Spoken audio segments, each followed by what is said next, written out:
this world we have our trials, sometimes lonesome, sometimes blue, but the hope of life eternal makes all old hopes brand new. I don't want to get adjusted to this world,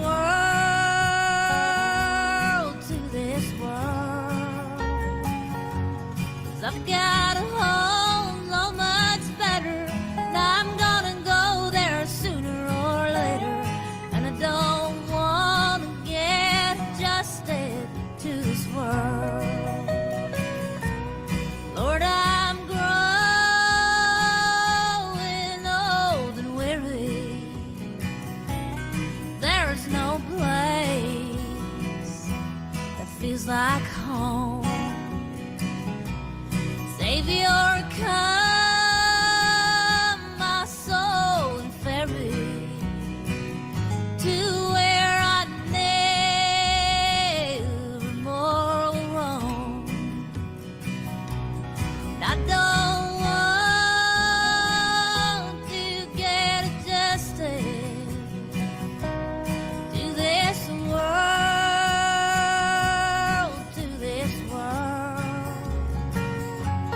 I've got a home so much better, now I'm gonna go there sooner or later, and I don't want to get adjusted to this world.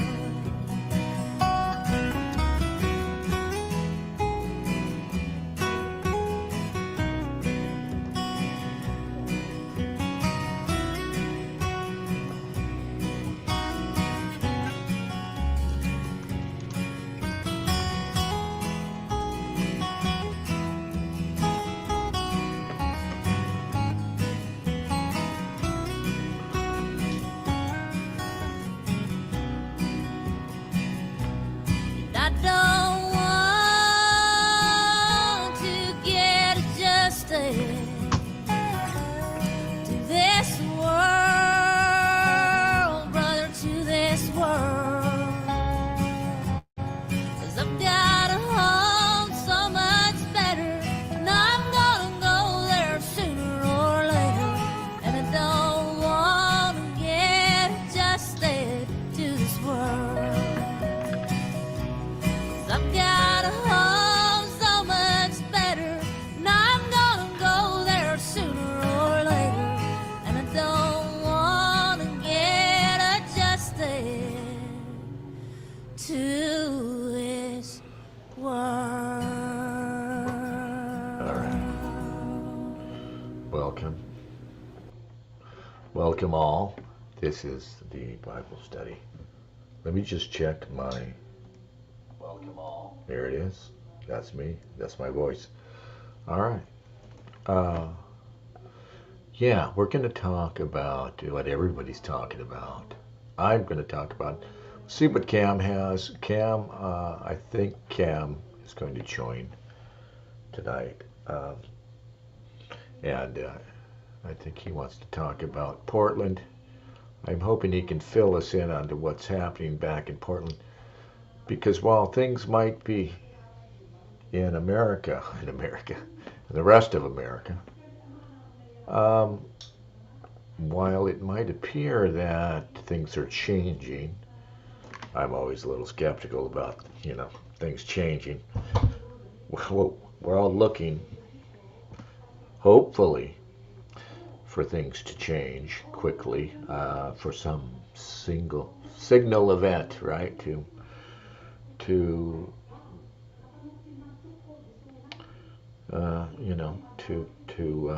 turn us off this path that we're on. And Shiloh Hendricks' affair is that for a lot of people. I don't think it's meaningless. I'm just skeptical about, nothing happens. Nothing happens on the road to perdition, my friends. Until it does, maybe. Who knows? But of course, you know about Shiloh and what's happening with Ms. Hendricks. Um, yeah, maybe I should play this stuff later. I've got some stuff lined up here. Um, and I think it's wonderful that it's happening. That you know the what's happening right now is that it's just getting harder and harder for them to keep a lid on truth and the speaking of truth. We don't appreciate perhaps just how much uh, depends how much the power uh, that so far uh, still controls us, just how much it depends on not letting uh, our point of view get a respectable hearing, and just the people who, rest assured that the people who control things, who control the media, and I don't mean the Jews specifically, though they are definitely, the leaders in this, but just the whole edifice of it. The people at the top who are concerned about, who censor who want to keep this of us on this path to hell. They understand the momentum of speech, and once people start talking, it infects. It's like a virus that will spread very quickly. In I mean, maybe it doesn't speak that well for us as people, but most people still are just looking to their neighbor for permission to speak. There was an interesting concept that the Democrats introduced in their typically oblivious and sort of condescending way. They were talking about, because apparently they believe their own horse shit. And remember a few weeks back, this was in the news cycle, Mike Waltz came out and said, I was there to be the generic white guy, to provide, and this is the phrase they use, these geniuses, right? These idiot geniuses, right? He was there to provide the permission structure. And by that, they mean, I think it's a valid concept. They just don't understand the people they're trying to play it on. But the permission structure was, we're going to present the guys, right, that it's okay for you to vote for Kamala Harris, right? That the only thing holding us back was like Barack Obama's ridiculous speech analysis that he gave of it. The only thing was holding us back is we just couldn't trust this black woman. Not that we had gotten a good look at her, or not that, that we understood that it's not really her we're voting for. We're voting for the people behind her. I mean, we'd just been through 4 years of a sham presidency where it was obvious that the man, the white guy, the old white guy, who kind of looked like a president, except for the fucking deer in the headlights, old man gaze and gaping mouth, but you know what I mean. They didn't seem to understand that. They thought, they thought they have even a lower opinion of the common man than I do. I mean, it's, what's the old P.T. Barnum quote? Like, nobody ever went broke underestimating the public or some shit like that. Very cynical thing about how gullible people are in the mass. And they seem to have an even lower opinion than P.T. Barnum of the mass.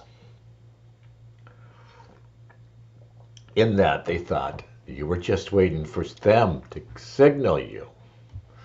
It's okay to vote for Kamala Harris because of this ridiculous white guy that was running alongside her. But the permission structure idea is valid enough. And what's happening with us is that, we're constructing a permission structure now for the average person. And it's not so condescending coming from us, because our permission structure is, it's okay to say what's on your mind. those of us who support Shiloh Hendricks, for instance, and those of us who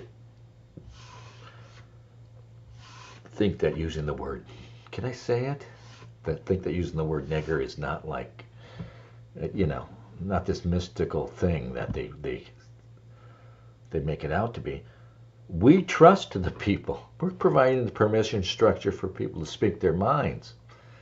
That's why we have a certain advantage, and it's taking all the might and weight and ultimately really the force, the barrel of a gun for, what's the old expression that the libertarians like to use? Power ultimately comes out of the barrel of the gun.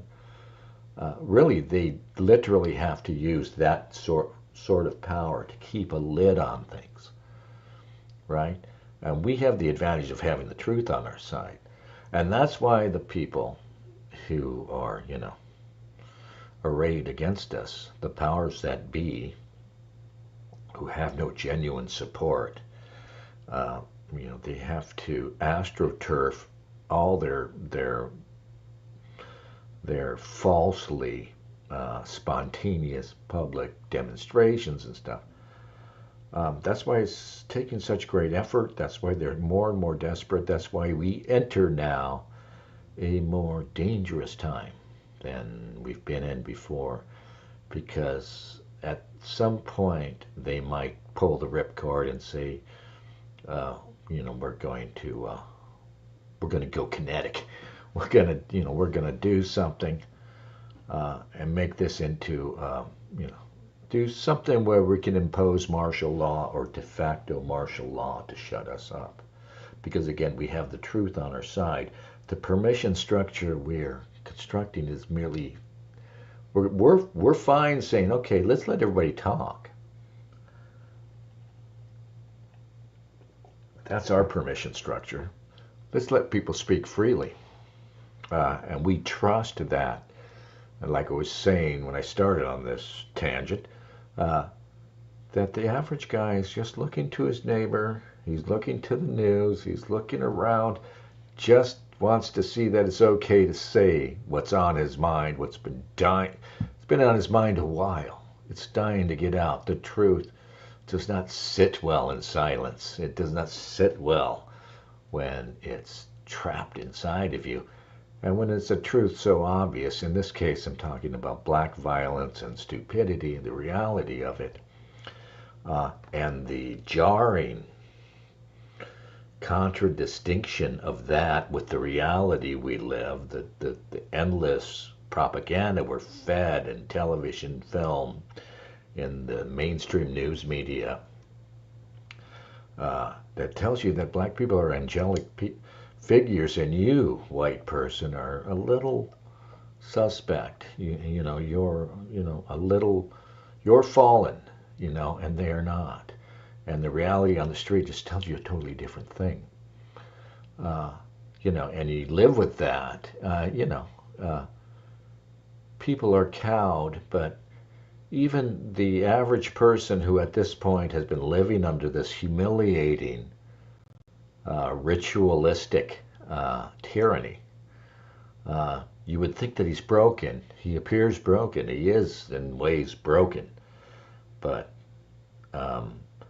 given that permission structure, I'm beginning to like this ridiculous phrase, giving permission to speak, you're going to find that just comes out. It just comes flowing out. This is what they fear. The people who manipulate information at the highest levels, they understand how it works, and they understand what they're up against, and they understand they don't really have the truth on their side, and they understand that the forces, these animal spirits that they have been keeping a tight lid on, are very dangerous to them. Let's go ahead and watch this.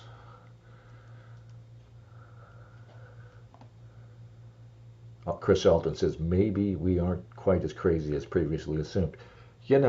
People are stupid, people are wise. It's hard to say, people, the mass can be, in our time, I've been saying this for years, we're in an inverted sort of reality. The old convention, and maybe this has never really been true, but I would have accepted it years ago. The old convention was that the mob, the mass of people, the great mass of regular people, is dangerous and needs to be kept calm by an elite that knows what they're doing. And the role of the elite is to keep you calm. They can do that by outright repression, or they can do that with wise governance, some combination. But what their role is to keep you from rioting, keep you from taking to the streets. And the surest way to do that, of course, is to provide probably security and economic relative wealth. And it doesn't even take that much wealth, really, right? It's inverted now.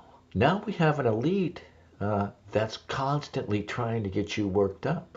Not you specifically, Hawaii boy, but everybody else, right? BLM, COVID, the wars. One moral panic after another is deliberately started to rile you up. I guess that's nothing new.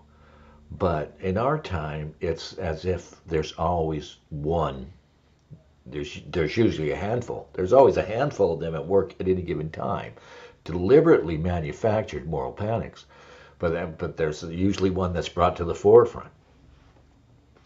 Anyway, I'm going to send, before I get too far into this, I'm going to send an invite to our good friend Cam in Portland. Port Cam. Cam, if you're watching, check your email. All right. We're going to talk about Portland, because while all this is going on out here, Shiloh Hendricks and I think kind of related, not unrelated, is this weariness with Israel, this weariness with our obvious loss of sovereignty to Israel, and the lobby and the profound disconnect between our leadership that remains almost wholly owned by the Israel lobby and regular people. Regular people are tired of hearing it. And it's funny. I still have Netflix, and I've got like Amazon Prime, which is like Netflix. They have movies and stuff. Open up either one of those. YouTube too. YouTube's great now for all the free movies they give you. But you open up any one of these platforms, and at any given moment, there's always some Holocaust kitsch. There's always some race kitsch that they're selling you. Okay, and I think all my niggas Nazis. All right. Okay, I will. Well, what up, my nigga? Soft, no R. I'm coming in hot today. You were, before you got here, you had the headphones on blaring Kanye, right? Dude, I cannot get that. I'm not joking with you. I'm not being facetious. I cannot get that song stuck out of my head. It's actually catchy, isn't it? It's very catchy, and I saw about 1,000 other people on Twitter saying the same thing. I was humming it all weekend. Yeah. And then it was so bad that I was like, man, this is like, I'm gonna get in trouble. And then so I go on Twitter and look on Twitter, and I type in like Heil Hitler stuck in my head, and I found about 1,000 other people who were saying the same thing. And I the reason I bring it up straight out of the gate is because I think that's very culturally significant. Not only do we have a song about this, and all the pressing of the buttons on free speech and all that, but the song is so catchy. We're getting Heil Hitler stuck in everything. Yeah. It's hilarious. It's hilarious. We're so back, dude. We're so back. I hope so. See, I'm endlessly pessimistic because that's since 2016 and Trump. Yeah, that's been it keeps seems like we're there, but we can't quite break out still. But yeah, we've got this guy. I mean, apparently Kanye's still a talented producer, as crazy as he is. Uh, Yeah. and Yeah. we've got high level people, if crazy, but high level propaganda on our side now, I'd say. Yeah. I mean, I don't know what's in the air or whatever, but between, I mean, obviously we're going to get into all of it, but between Austin Metcalf, Shiloh Hendrix, and the Kanye song, doesn't it just feel, it could be an illusion, but it just feels like something just It's giving. switched. Yeah. Like we just woke up one day and all of these things happened back to back. I don't know. It just feels like something's shifting, like a massive cultural zeitgeist shift It is is. occurring right now. I think it's just not as sudden as you think it is. It might seem like it's happening right now, and it's just a couple of things, boom, boom, boom. But the pressure's been there. The pressure's been building. I fully agree that something has been leading up to this moment, but I just mean that the sort of perfect storm of all three of those things happening in the past couple of weeks, it's just a very unique, strange coincidence that all three of those things happen around the same time. Well, they're related, I mean, Sure. Shiloh Hendrix wouldn't be happening if not for Carmelo Anthony's raising all that money for stabbing a white kid in the chest. Yeah. And the spectacle of all those black people throwing the money at him and saying, like just celebrating the guy. And they don't really care. They might make arguments that, it's self-defense or this or that, but it's kind of obvious they don't really care. They're just, he's on our team. Fuck you, white people. Yeah. It's pretty primitive level tribalism. And I think that's kind of the world we've been entering back into. Right. It just feels like, I knew obviously Shiloh Hendrix and the Carmelo Anthony thing were interrelated, but less related is the Kanye song. Yeah. And the timing of it, I just thought was an interesting coincidence. Yeah. And then, of course, maybe Kanye's paying attention to these same things. And so, yeah, he's affected. Kanye seems to be very much affected by what's in the news. It's hard to figure the guy out because he's obviously kind of manic all the time. Obviously, he's a little crazy, but yeah, not to diagnose him, but I mean, there's definitely some mental health stuff going on there, but doesn't mean that what he's saying doesn't have gravity to it and doesn't have a legitimate paper trail to it. No, what he is he's kind of like an autistic kid, I guess. He's just this indicator, right? That he doesn't, there's no interlocutor. He doesn't know how to shut up. So what he is just a guy who's just like he's our id. He's just saying what everybody else is kind of thinking, probably, Yeah, there's a sense of like savant nature to him, to where you see the way he acts. He's very manic. He's very almost schizophrenic sometimes, and but then it all coalesces into these unique moments that he has, where he's just massively shifting the tone of the culture in different ways, so that all of the weird stuff that he did leading up to that is kind of irrelevant, and the diamond still pops out of the rough. Yeah. In terms of at least impacting culture. Yeah. I see him as a culture mover. I don't really like his music. I don't really like him as a person. I do think he's kind of a clown, but there is this sort of savant nature to him, to where he does these things every few years where you're just like, holy shit, like, can you even do that? And they've been trying to cancel him for years, right? Especially he started talking about the Jews, and it was like, okay, he's done. But he just somehow hangs on. I'll give the black community at least credit for this. They're not canceling him. They don't give a shit, right? Yeah. And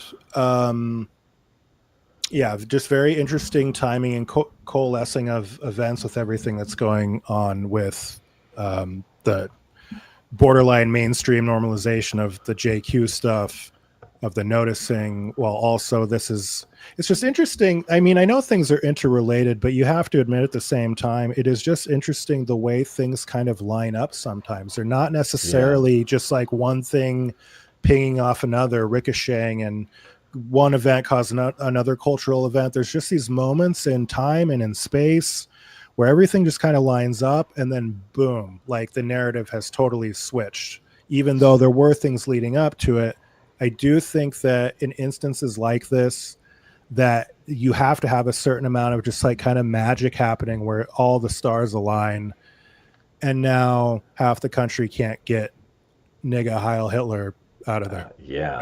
That, and do not underestimate the power of that alone. No, like I was saying before you came on, most people are just looking, and that's me too, that's all of us. You're just looking to the next person. If you're thinking something, and it's, no matter how obvious it is and how much of an outrage things are, if nobody else is saying anything about it, you remain silent. Yeah. But once people start getting the idea they can speak, this is what they're afraid of. Exactly. It starts, and it's just going to be like a dam breaking. Yeah. And they're this is why we're in a dangerous period too. Yeah. Yeah, it's these elephants in the room that there's just no more fucking room for. These elephant ass niggas all up in my room. Elephant's got a giant afro, a hair pick in it. And nobody wants to say anything. Look at that beautiful elephant, isn't it? Yeah, look at Such a graceful creature, right? It's shitting on the furniture. Like, wow, we're lucky to have the elephant, aren't we, guys? Look at that 12-foot tall elephant right in the middle of Times Square. Oh, God, yeah, and that's another thing that's said. They keep pushing harder on their side. You know, I was looking for the Shiloh Hendricks story. I don't know, I forget what I typed into Google, but it's funny, and this is still the situation with Google, all the search engines now. You go looking for something like the Shiloh Hendricks case, there's still all these cases of these ridiculous, some woman on a train called somebody the N-word, right? And it becomes a news item, right? And it shouldn't be anything. And God knows we endure far worse as white Americans from them, or, and black people endure far worse than that name calling from each other. I mean, I always say I judge them by how they treat each other. Exactly. That kind of gets us out of the equation. Okay, how do they treat each other? Pretty awfully. But, it's still the case that they're still out there digging up stories out of the muck, of some ridiculous drunk who said a bad word, right? And every day, and this is the idea, just to keep us constantly on our fucking heels. Shiloh Hendricks was supposed to be that stupid Somalian idiot with the camera thought he thinks he's going to get paid somehow, this idiot. Pedophile. This guy who got off on a rape case, right? He thinks he's going to get paid. You can hear it in his language with her, right? His enthusiasm. He's thinking, yeah, man, I'm going to be on and he has been on MSNBC and other news programs. And he thinks somehow this is going to be his ticket, right? Ticket to the big fucking dinner. But this time, we've just had our fill. And of course, it comes on the heel again of Carmelo Anthony's ridiculous situation. But let's watch this. I want you to watch this. I don't know if you've seen this. I have, yeah. Go ahead. This is Mark Lamont Hill losing his shit. It's really funny. Okay. I think I can play this. Say an inappropriate, rude thing, which, by the way, black people can say things to white people all the time and they never get canceled. There's no backlashing about this. I want to live in a country where people are allowed to say what they want. Look at Mark's face. And you will go not on, then have say it. Say you the will M. not have Go on, free go on. Say Pierce the Morgan M is just word. Go on. absolute fucking trash. Don't invite. No. I don't want you to invite this woman to say a racial. He's like literally doing this. I'm the only on here. So if she says it, the only I'm the nigga. victim of it. So please don't invite her for ratings to call me the N-word, because that's basically what it's going to be. There's a bunch of white people up here. You and one Uncle Tom up here, and to ask her her to say the N-word while I'm here is ridiculous. You would not That's sit a here. swat. And Myron's got the Yeah. nigger gun. In front of this dude. It's ridiculous. I understand you don't have any bad intent, Pierce. I understand what you're trying to do. But we already know she's racist. And I don't want to invite a racial harm to me. I don't want to live in a country where you can Yeah. Anyway, yeah, Piers Morgan is just filth at this point, and he's losing it. You know, he's a good bellwether. We can watch him just sort of fail. He can't believe that things are changing so drastically. He's going to try and bait her into saying it to destroy her, he thinks. Exactly. Like, Piers Morgan's a total sensationalist. He set this whole thing up knowing ahead of time he was going to try to get her to use the word. Yeah. And I mean, that guy's a slime ball of the worst kind. He doesn't give a shit about any of this stuff. That guy has no principles. He's just here to make money by getting ratings because he's got the girl who says nigger out loud. Yeah. And Mark Lamont Hill just in real time proving exactly our point. She doesn't even say the word. She's just about to say the word, and he's just like, yeah. And what's he afraid of? He's not afraid. It's not he's so offended or it's going to hurt him. Obviously, even Mark Lamont Hill isn't that stupid.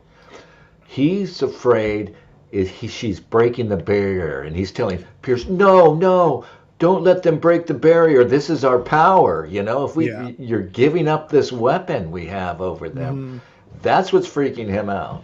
He's like a fundamentalist evangelical Christian, and you're about to say the Lord's name in vain in front of him. It is blasphemy. It is that which shall not be said, and that's the whole point. The point is to not get under black people's skin. The point is to not be unnecessarily horrible to random people all the time. The point is that there's this one little fucking word, and one group of people get to say it all the time, 100 times a day.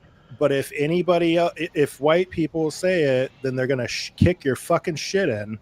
And the thing about it is like, it's not just saying the word; it's that afterwards, when you go to well-to-do white people, white liberals, and you tell them a story of like, oh yeah, like Jamal just killed Brent, and you're like, oh my God, what happened? It's like Brent called him a nigger, and then even white people are like, oh well, you know, I mean, he called him a nigger. So they rationalize killing people, putting people in the hospital, kicking children's shit in over a word. There was a case. Even white people. Yeah, no, they instantly modify it. It could be the worst, most brutal murder, and they'll but he did say that word. There was a case years ago, about 10 years or more ago. A black dude got caught stealing. He worked, I think, like one of the guys who drives the beer truck, delivers beer to the stores. Got caught stealing, right?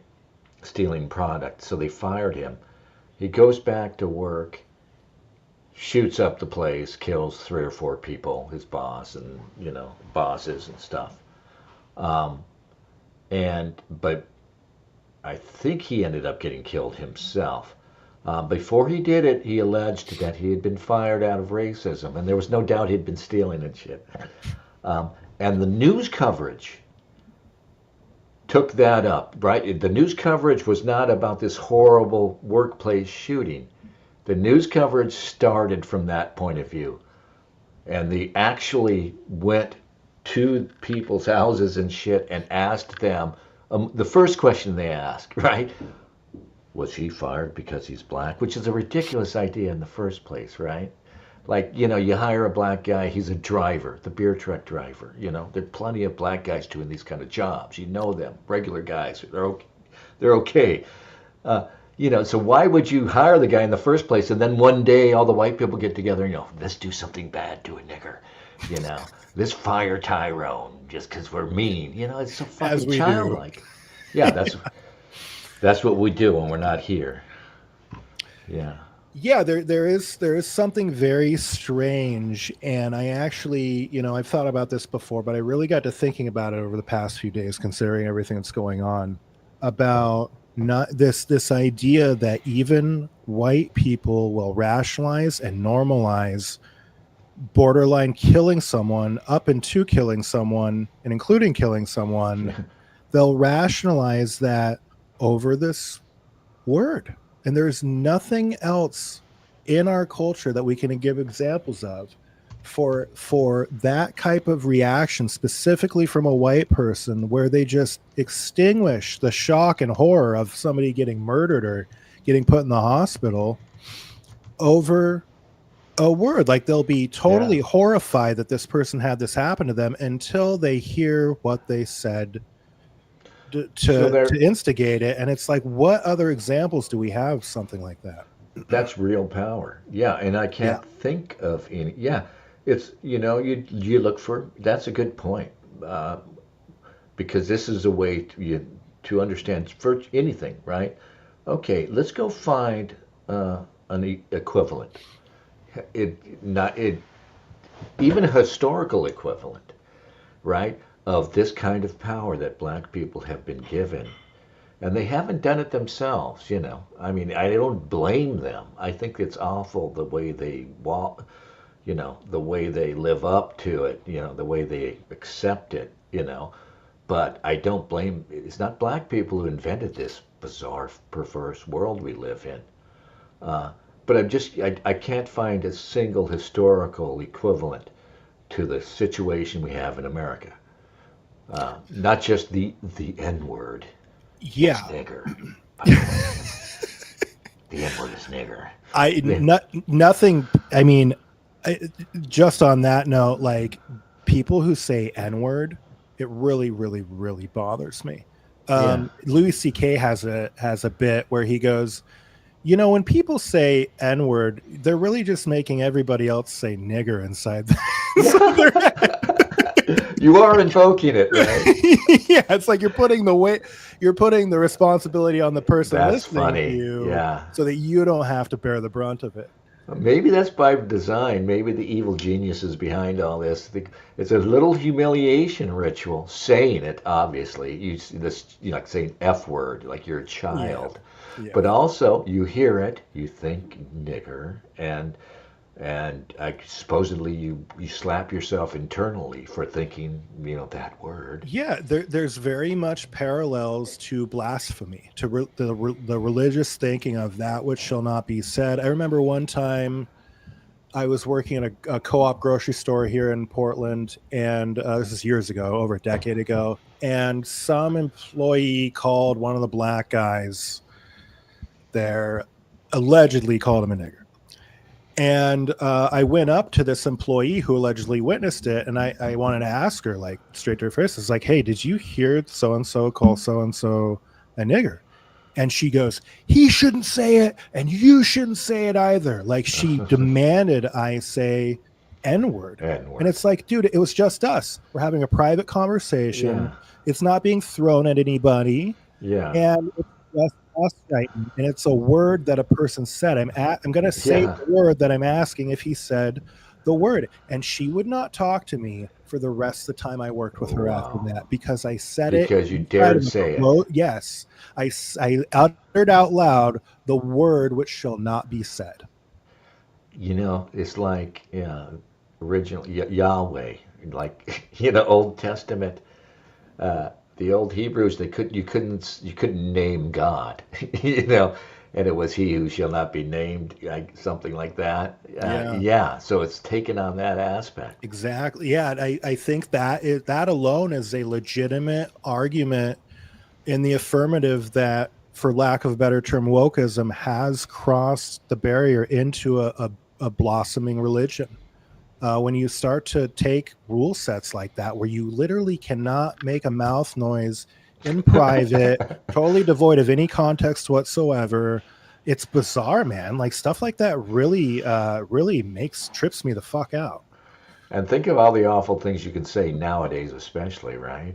I can say motherfucker. I can, these horrible words. You ever think about, unpack that word, it means somebody who screws their mother. Yeah, and just all the filth that we put up with, on the hardcore pornography, hardcore porn, over the world, obscenity in daily life, vulgarity, sex slavery, and we have knowledge of it, and nobody utters a peep about people that. Joke about it, Every day people make jokes about prison rape, right? Oh, you're going to go to jail. Don't reach for the soap. Yeah. Hey, you know that's actually happening, and that weaker men in jail are being victimized, and it's this horrible thing. Yeah, you can joke about rape as long as the men are the brunt of the joke.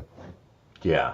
And all types of people will laugh at it. It's when women are the victims. It's funny when men get raped. It's funny when everything bad happens to men. But of course, this pro-black propaganda totally trumps feminism too, right? Women have to take a back seat, like your friend there, who freaked out over the use of the N-word. Yeah. She would put up with a lot of shit, supposedly anti-feminist crap. But no. Yeah, there's no more powerful Pokemon card than the N-word card. Yeah, they don't want to lose it. It trumps all other social movements, which is interesting because it's the left turning in on itself. Of all of these movements were obviously kind of offshoots of early stages of feminism, all of the social movements. Yeah. But now these social movements are turning back onto feminism, trumping feminism, making it take a back seat to it. That's funny. And it's the gays. My daughter, you know how politically correct she is. I even got her to agree to this, that gay men are really awful about heterosexual women. I don't know how they feel about lesbians, but they're some of the worst haters of regular straight women. That's interesting. They're really awful. Yeah. And this whole thing now with the trans movement just started beating up on the old feminists, right? Now to be a feminist means men in the locker room and, men elbowing your daughter on the basketball court. Yeah. Right? It's queer feminism now. Yeah. All of these social movements are queerified now. And you got to realize, to the extent that the gay community or the queer community, whatever you call this, to the extent that it has leadership and that it's coherent, it's the gay men who are the leaders, right? It's just typical. Like anywhere you go, it's usually men who are leading and doing the stuff, right? Like, think about it. And it's the gay men who are really political. You see them in politics and you see them active. There aren't as many lesbians, but of course you have the great Governor Tina Kotek, who's practically a guy. But I just get the feeling that it's almost like this rage against women. I sound like a feminist when I say that, but it's almost like the feminists, they're getting their male rage, and it's not coming from us. Us straight guys are all over here sort of crying in our beer about how fucked up relations have become, and gay men are over there beating them over the head with this trans bullshit. Yeah, I think the tranny shit is probably the greatest wrong. Don't say tranny. You should never say tranny. This broadcast is over. T word. Yeah. All the T words. The T words. That was probably the far and away the greatest wrong turn that feminism made, was placating to these people because the queer shit is just batshit insane. I mean, you have 100% track record of queers and trannies being completely insane by definition. And we used to recognize this type of interpersonal personality conflict as being a mental health disorder. But yeah, the moment you let the real freaks in, like the gays, the feminists and the gays thought they were the freaks until the real freaks showed up in these absolutely delusional, like their whole arc of their social movement is delusion. And demanding that reality placate to delusion and not the other way around. And that was a huge misstep for them. I'm glad it happened because it's going to be their undoing. I mean, I think easily queer feminism was the straw that broke the camel's back for all of this stuff. That's what really broke it for me, with completely just turning on this stuff wholeheartedly and being like actively against this stuff. The moment my friends started bashing me for understanding that men can't be women, it was just instantly, I'm done with all of this. It was just totally a bridge too far. You lost relationships over the transsexual thing? Yeah, I lost friendships over it. I've lost jobs over it. I got put under an internal investigation, a nonprofit, after they put me through a struggle session where they tried to tell us that there were 6 different scientifically and medically recognized biological sexes. And I said, that's fucking bullshit. You cannot be peddling this bullshit in this meeting. There are not 6 scientifically and medically recognized biological sexes. That is not true. And the lady giving the presentation told all my work colleagues, don't listen to him. He's lying. She called me a fucking liar to all my work colleagues. And then I got put under an internal investigation afterwards. And I had to quit to avoid being fired. Well, 6 is not enough either, right? I mean, I'm sure they're way past 6 at this point. Well, with genders, they are. See, these people split sex and gender into 2 different things, which is a total farce. And so that's what I thought at first. I was like, does she mean genders? I think somebody else in the room said, don't you mean like you're trying to make the argument for genders?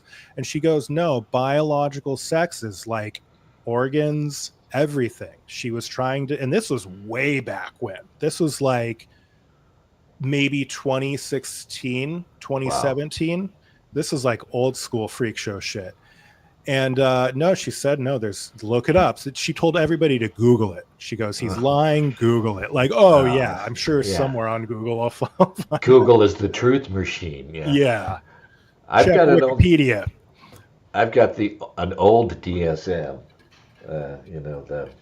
Oh yeah. Whatever, I forget what DSM stands for. You know what I mean?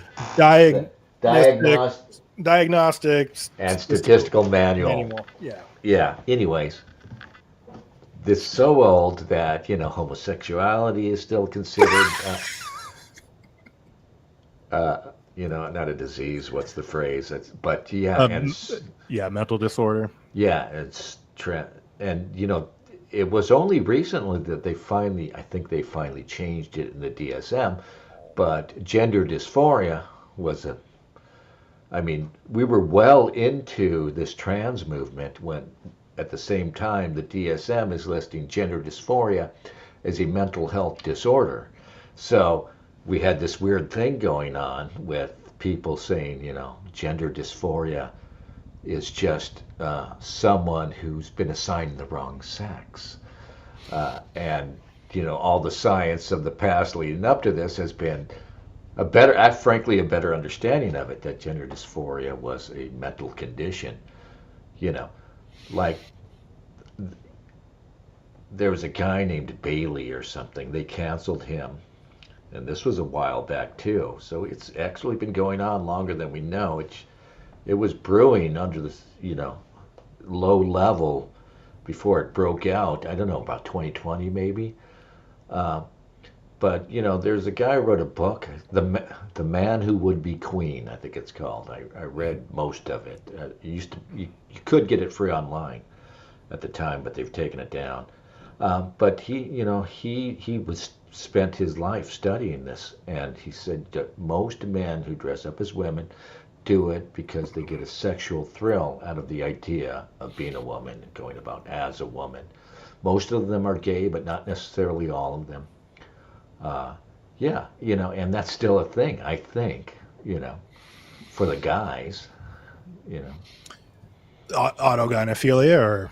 Yeah, autogynephilia. That's what it is. Yeah.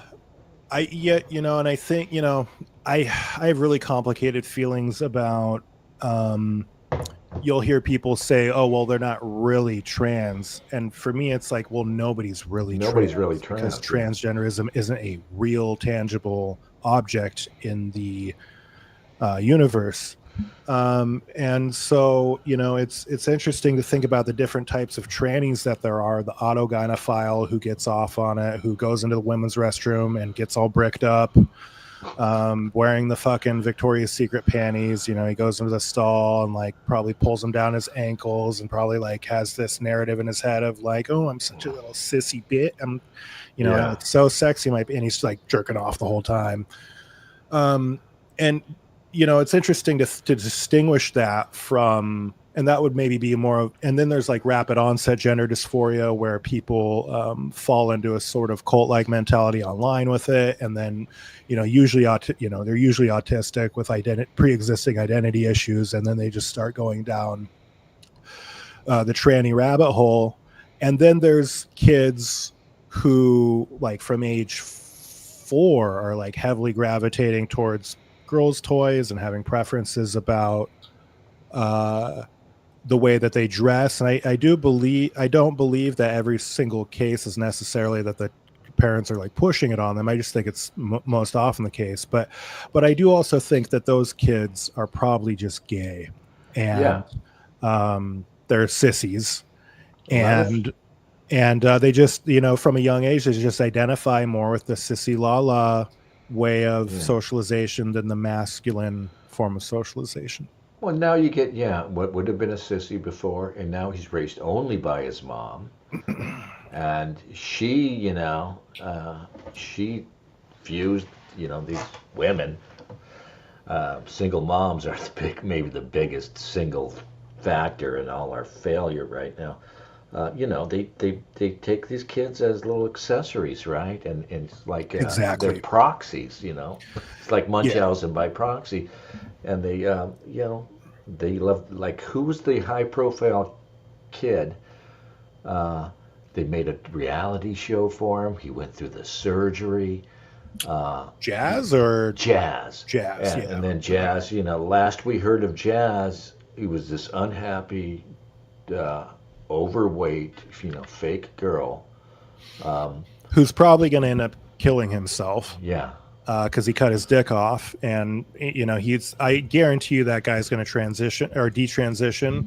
I think they're all going to.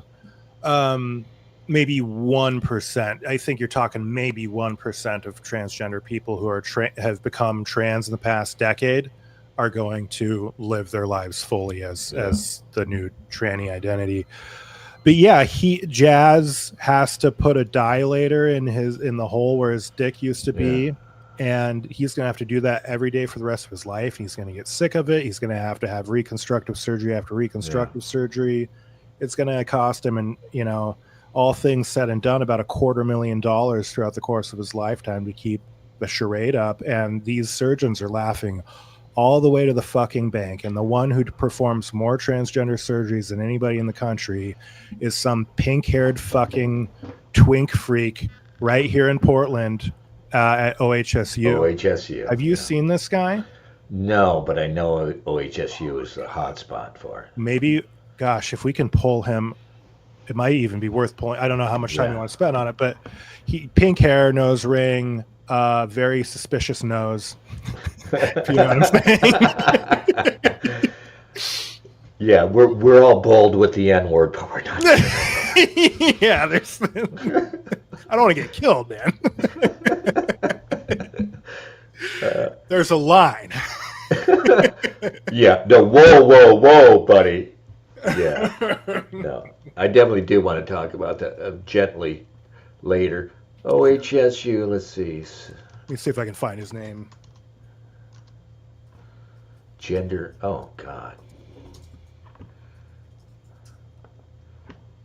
All right. Let's see if I can.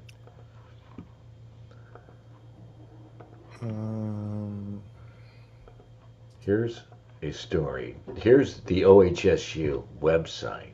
Blair Peters. Oh my God, Peters. Yeah. Blurs out your Peter. Blair Peters.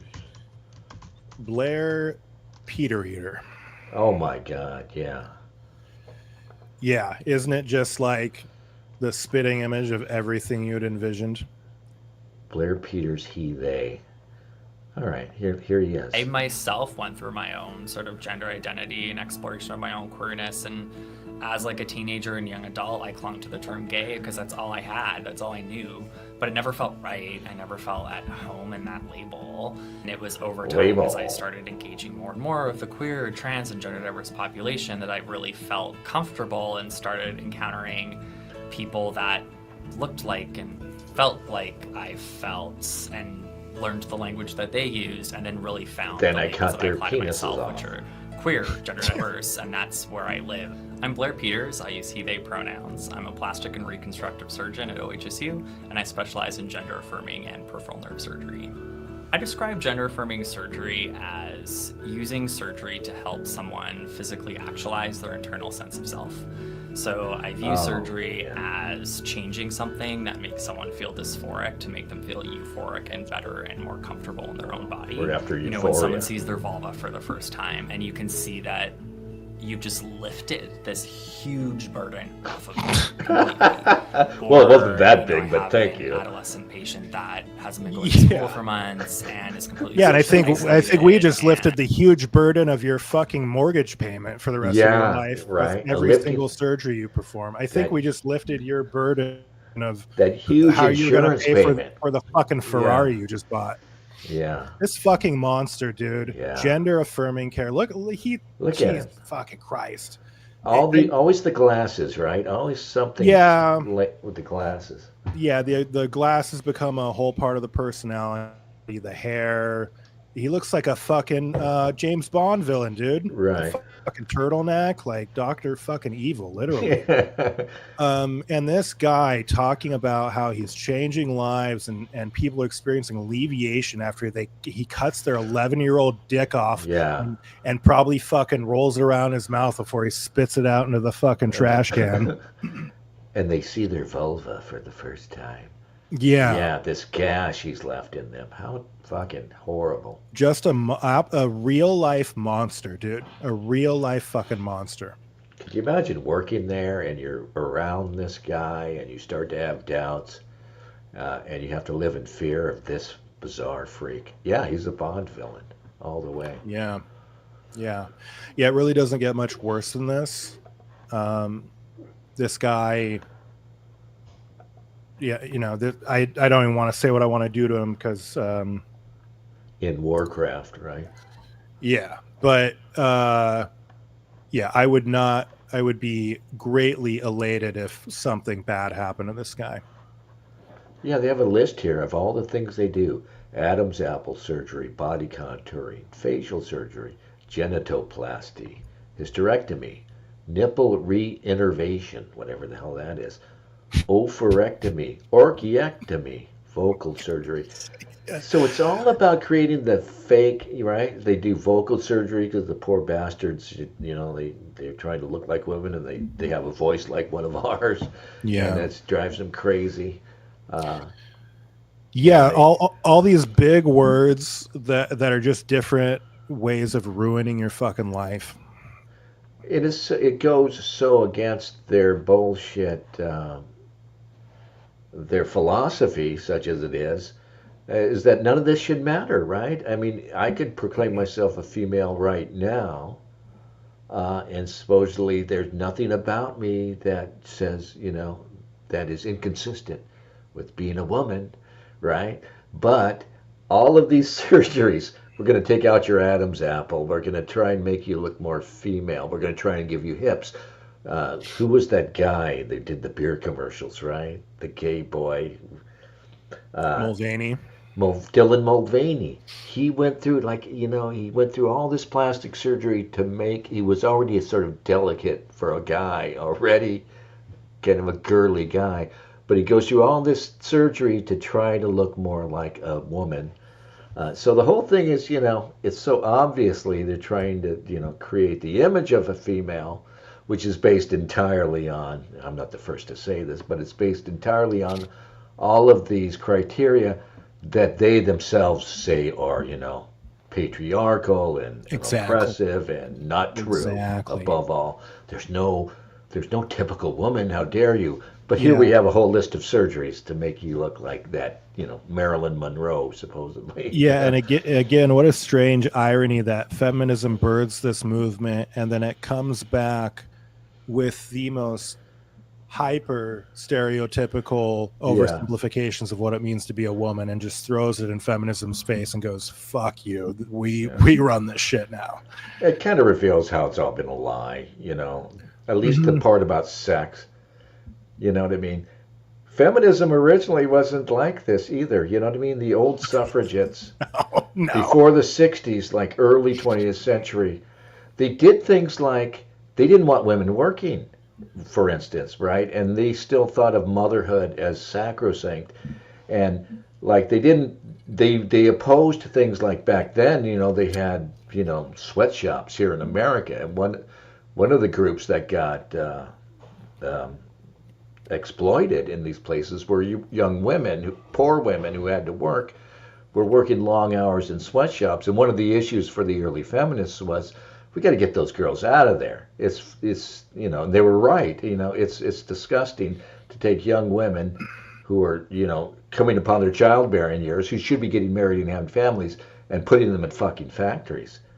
But that reveals too, to me, one of the biggest impetus behind feminism that's never acknowledged was greed.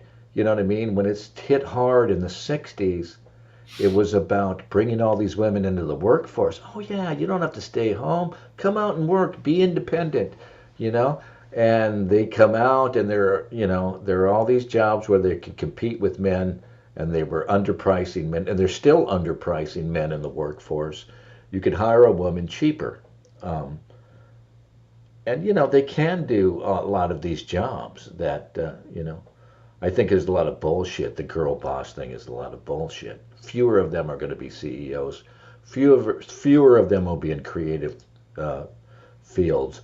Far fewer of them are going to be capable of doing anything physical. This is all true. But, you know, like middle management, they can do that, you know, and a lot of these drone-like jobs that we have the necessity for in, you know, modern economy, they can do, and they do it cheaper. And, you know, so what did business get out of the feminist movement of the 60s? They got this labor supply almost doubled, you know, and that drove wages down. And driving wages down has been a big part of it. And more people to tax. Yeah. And they're still hard at it for that same reason, I think, in part, you know. Yeah. When we should be automating, you know. I think we should be automating and getting small and letting the population shrink a little bit. You know, we've got to eventually start reproducing again, but we should be able to handle a little reduction in the population, because if we got to keep growing the population continually, where does it end, right? We're just going to fill up the country with fucking a billion Americans. Right. You know, this is a fascist idea, but I believe in it. It's better to have fewer better people than just infinity people, you know, no matter who they are, you know. Totally. Of course, yeah.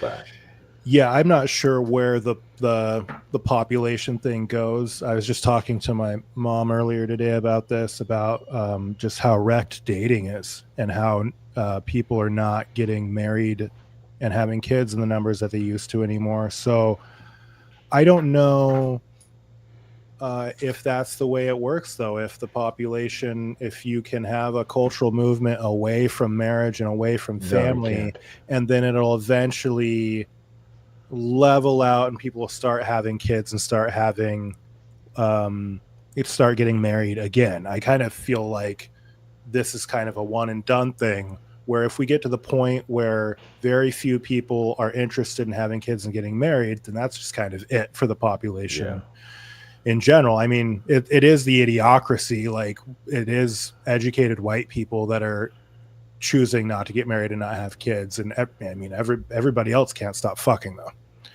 Yeah. Well, I think you're right.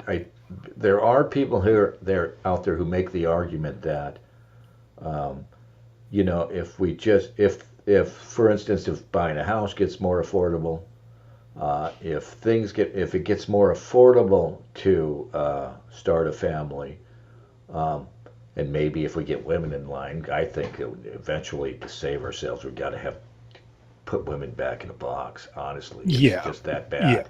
But I just don't know if we'll be able to. But yeah, I don't see how we manage it. But yeah, nobody's ready for that. They're ready for the N word, but they're not nowhere near ready for that, taking rights away from women. Though people will say it. Yeah, but I just don't think. I think we have entered this evil period, right? Because it's so universal that every society that hits this point, right, is happening. And Korea's the worst now. Korea, where they're really wealthy all of a sudden, right? They've just spent the last couple of decades building up all these great businesses, right? Samsung, and and they build cars now and all this stuff, heavy industry. They're really wealthy and educated, and boom, and the women are awful. They have some of the worst women. They're not having kids. I think our future is really going to be, it's kind of sick, but I think really our future is going to be that their kids are going to be made in a lab. I really think that eventually people 100 years from now might be looking back and talking about the benighted past when women used to have natural childbirth. It will be so rare that they will find it incomprehensible to think that women used to carry babies in their belly and all of that. They're going to be like, oh my God. They're not going to be able to conceive of it.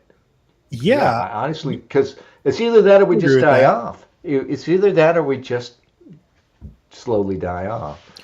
Yeah, I mean, that could be what ends up happening is, and I mean, you see it in places like Japan already where people just are not having sex anymore.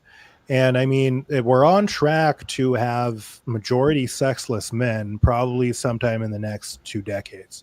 Yeah. And so if we do begin to see population collapse, I think you're totally right that the natural inclination would be to start essentially cloning babies in laboratories, which sounds so fucking wild, dude. But I think you can do it. It's already the technology is already there. And it's arguable that somebody somewhere already has, and that we Anthony Fauci style underneath somebody else's legal frameworks in some other country, we're probably funding baby cloning, as far back as like 20 or 30 years ago, maybe. They're playing around with it in China. I'm sure China's already cloned a bunch of people. Yeah, there was one Chinese doctor who got in big trouble for, I forget what he did, but he did some crazy shit with human embryos. But yeah, they're playing around with eugenics. They're thinking, not only are we going to make kids in a lab, we're going to just make them smarter, better, why not? Right. And it's so funny because we're so naive here. We talk about eugenics, and I think like eugenics shouldn't be a dirty word. We should. That's kind of what marriage used to be, in that you had a daughter and you protected her and you made sure she didn't lose her virginity too soon or marry wrong.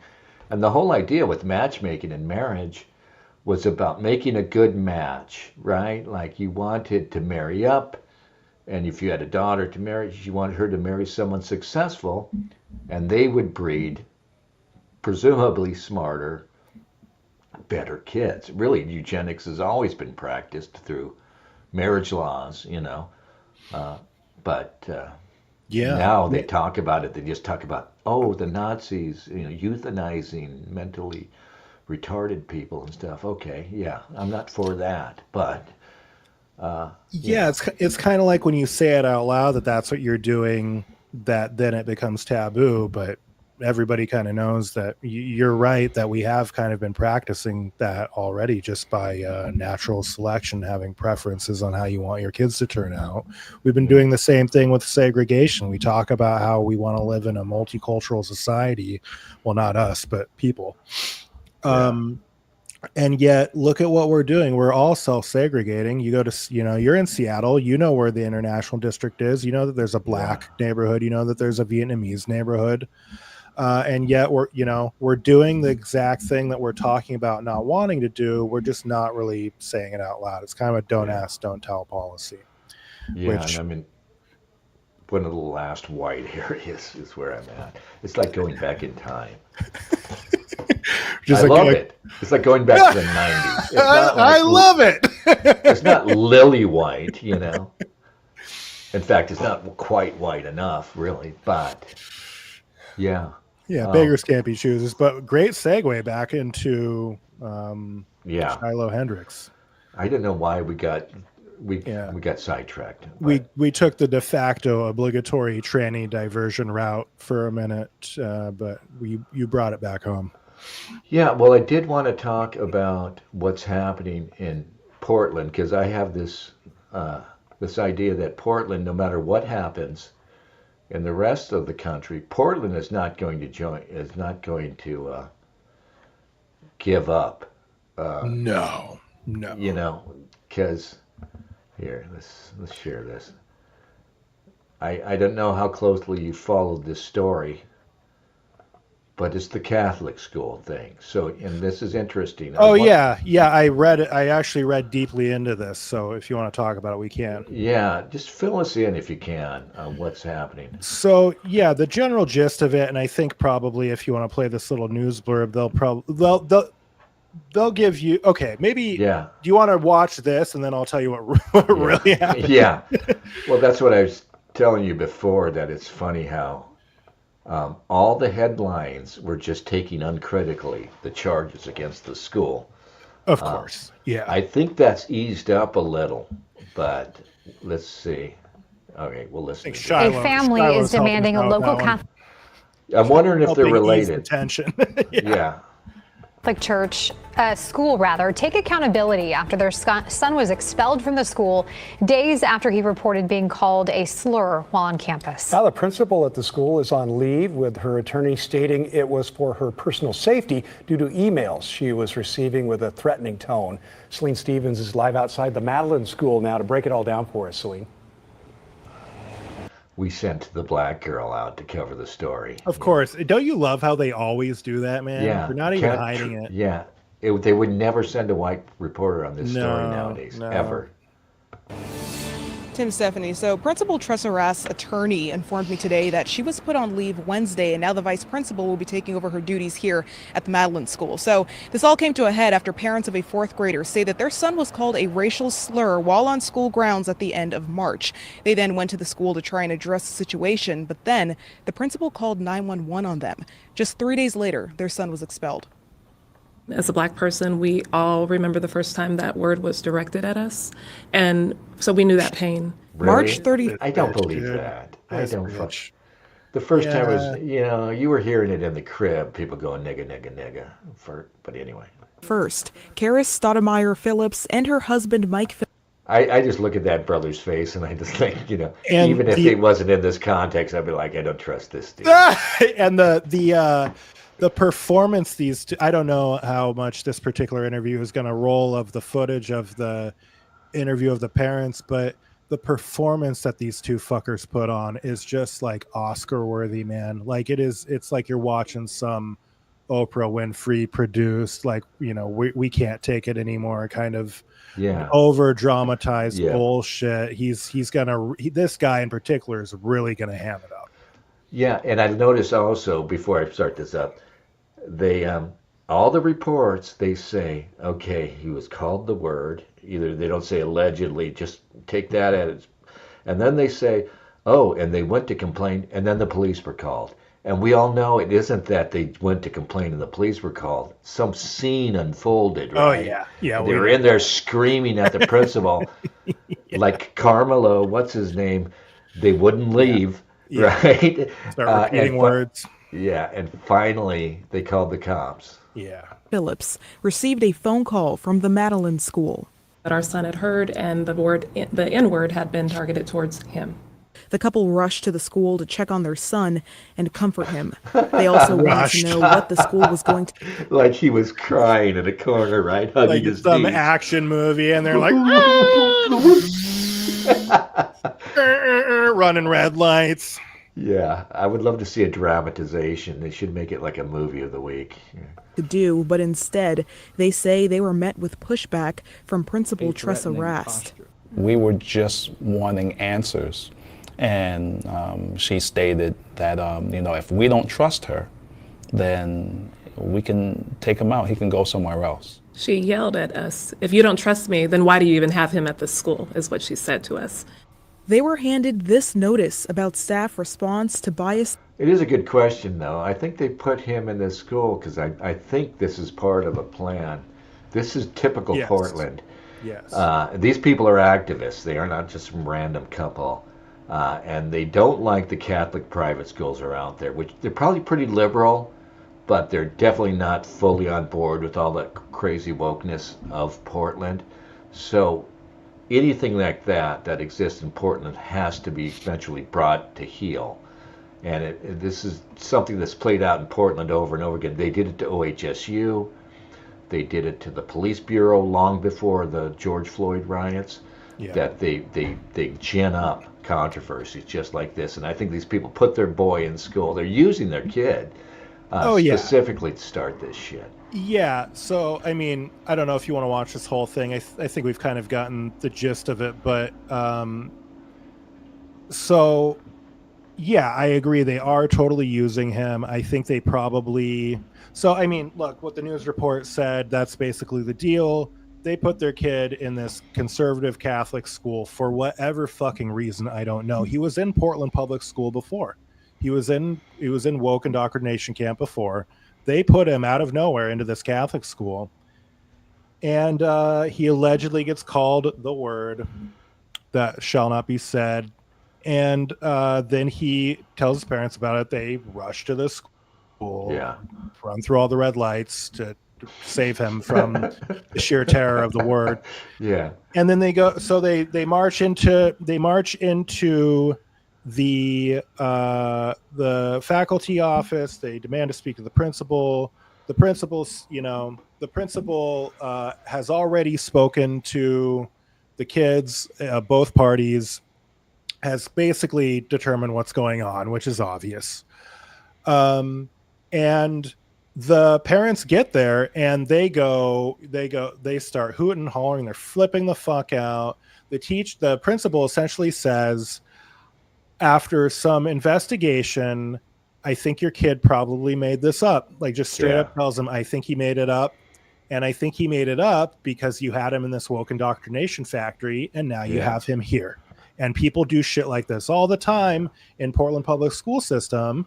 But then the principal puts her foot down and says, we don't do this shit here. Okay. Yeah. We don't do this stuff.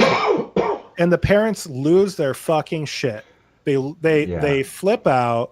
The principal calls the cops because they've got two crazy blacks flipping the fuck out in the office, and it's scary. It's scary being around scary, aggressive black people. It's just scary. It's a different fucking breed of cat, dude. Like, they flip the fuck out over fucking nothing when they don't get their way, and they start acting like they're gonna fucking kill somebody. Yeah. And okay. Yeah, go ahead. Keep in mind, they rush to the school, and this is their own account of it. They demand to know the full plan. This is why I say it's a typical contrived Portland bullshit takeover, because they've got a whole plan. Here it is on the screen, I think, that, this Catholic school, because their son supposedly heard a word, now this Catholic school has to do all of these things, right? We want this huge, multi-point plan about how you're going to change your entire culture, and go, it's to do all this DEI bullshit. And right. So initially, I think they just wanted the other kid who said it, to get expelled. And then they flip out, and then the cops get called, and then they get escorted out. And that's when they go to the news, and that's when they get a lawyer. And in addition to, I can guarantee you this family is probably going to get paid like $250,000 at least. But in addition to the money that they're invariably going to be asking for, because blacks love causing problems and then asking for a payoff to shut the fuck up, in addition to that, she has a list of demands. Let's talk about who these people are. This woman is the executive of diversity, equity, and inclusion for MODA, and for another organization in Portland. She's a really fucking big deal. She's a high-level executive. She probably makes over $200,000 a year, I'm imagining. Her husband is a local jazz musician. And so these people are very hoity-toity. They're very upper class. They're very bougie. And they have a lot of money, and they have a lot of power throughout the city. This is a total antithesis of like the poor, woeful black people. These people are living a totally different life than you and I are. Yeah. So they take their kid to a conservative Catholic school. And so now this lady, this DEI czar for MODA, which is a big organization all across the city, and she writes the policy for diversity, equity, inclusion for thousands of employees. And now, coincidentally, the DEI executive's kid got called a nigger at school. Yeah. Just out of sheer coincidence. And their big plan is going to hire, is part of the demands are they're going to institute these changes that mean all her buddies in the DEI industry are going to get jobs. Exactly. Right? Yeah. And when you're when you're head of DEI at any organization, you're making at least $150,000 a year. Yeah. It was the fastest growing job market in 2024. There's big money in this shit. And so she, later on in this interview, they'll probably mention it. She doesn't just want a payout. She has a list of demands. And one of those demands means, and this is her language, changing the structure of the school's policy, which means that the whole point of being a conservative Catholic school is to resist wokeism in the educational system. At this point, that's all it is. That's the only thing that differentiates the Portland Public Schools, is that they're resisting the non-bias. And this lady, this had to have been premeditated, man. This is not a coincidence. We're not idiots. We get it. This lady came up with this plan, orchestrated this event, probably got the kid in on it, and she said, we're going to get $250,000 and... Whoa.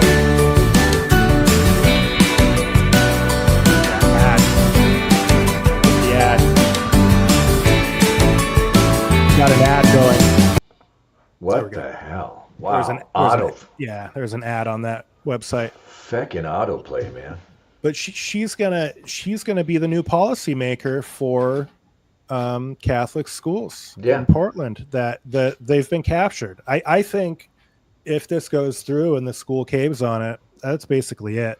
It's the last place you have to get your kid away from this, right? Yeah, they're chasing you into the weeds in Portland. They got, they got no resistance. They got the rainbow flag hanging outside every church in this fucking city, and now they're coming for the schools. The last bastion of hope for normal kids growing up without queer intersectional ideology. I said they did the same thing to Portland police sometime during the Obama administration. So it was before 2016. The second Obama term is when he cranked it. Remember, 2015 is when BLM became a thing over some other black suspects getting shot by cops. And they contrived this whole bullshit with Portland Police Bureau. Portland police, which are pretty mild as far as police in this country go. You know what I mean? But they ginned up this whole bullshit lawsuit. Eric Holder's Justice Department was really big on this sort of thing. And they did a whole investigation, a patterns in practice investigation into the Portland Police Bureau. They didn't find shit, but because the mayor at the time, the city council, virtually every politician on this side was already assuming the cops were guilty or just down with the whole plan, that before they even came back with a judgment, which found nothing, they were already reorganizing the police bureau and giving into it. And so the cops were under a what do you call it? A judicial order where they're monitored by the feds for a period of time. Crazy. And right up to 2020, when the George Floyd riots hit, they had made all the changes required of them, all these bullshit changes, like hiring diversity guys and all their stupid crap. And then 2020 hit right about the time they were supposed to be released from the court injunction. And so they extended it because of George Floyd, And they also did it. Portland used to have a thing called neighborhood associations because they've changed the government there.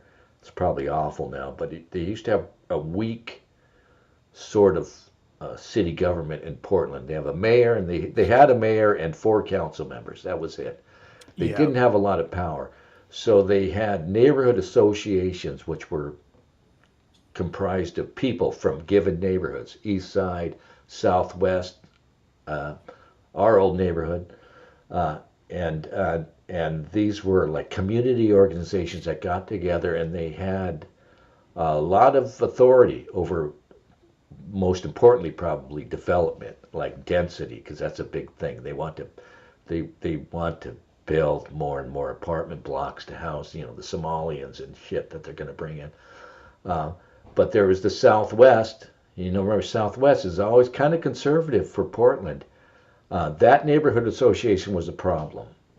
This is an old story. I was following it back in the day. So some woke, pink-haired, crazy woman got into the neighborhood association, and immediately started raising hell. Oh, we've got to do this, we've got to do that. We're not inclusive enough. We're not doing, you know what I mean? And eventually she files a lawsuit that brings down the Southwest Neighborhood Association, and so now I don't know if you still live in the Southwest, but now that they've sort of neutered the neighborhood association, they're no longer standing in the way of development, density requirements, and all this other horse shit.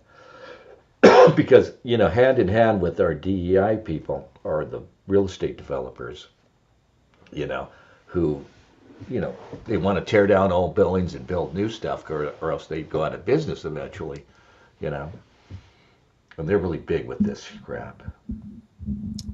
Yeah, and it's funny when you were mentioning doing all the revisions to the police department and stuff like that. Something to be noted in that conversation too is that Joanne Hardesty spearheaded the budget cuts where Right. eventually 40% of Portland's police quit over it.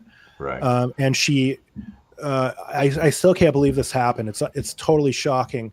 She admitted out loud, she goes, we didn't know how much to ask for them to cut off the budget. We had no idea. We had no idea where to start at. Do we do $1 million? Do we do 100 million?